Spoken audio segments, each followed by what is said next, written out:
You paid $6 for this coffee. The farmer who grew it got about 6 cents. That's barely 1%. 99 cents of every dollar never reached the farm. But the cafe keeping the rest? They're not the ones getting rich either. So let's follow every cent.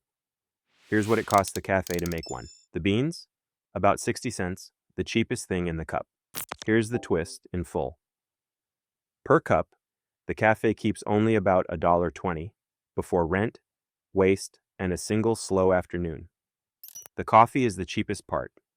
You're paying for milk, a cup, a wage, and a spot on a busy street. In fact, there's more milk than coffee in your cup, and the milk costs the cafe twice as much. The single biggest slice is labor. Almost a third of your $6 pays the person who made it. And those 60-cent beans? The farmer who grew them saw 6. Everything in between is the chain. Follow the bean, farm, mill, exporter, importer, roaster. Each takes a cut before it reaches your cup.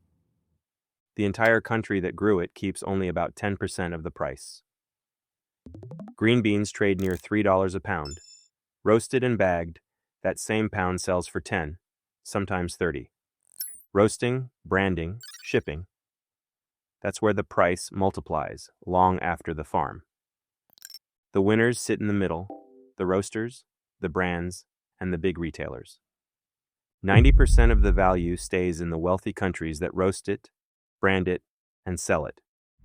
Roasted here, branded here, poured on a prime corner here. That's where the money gets added. You want it hot, made to order, right now.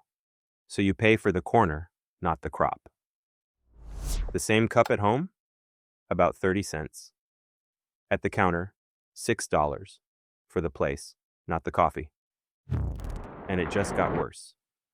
In 2025, record bean prices and new tariffs pushed cafe prices to all-time highs. But here's the cruel part.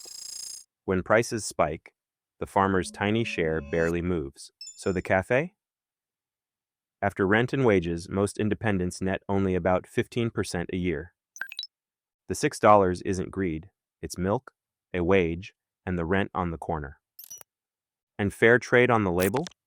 It helps, but it rarely changes how little reaches the farm. Of the 25 million people who grow the world's coffee, nearly half live in poverty. The real markup hides up the chain, far from your barista, and even further from the farm. So next time it feels overpriced, remember, you're barely paying for coffee at all. Now look at that 6 cents again.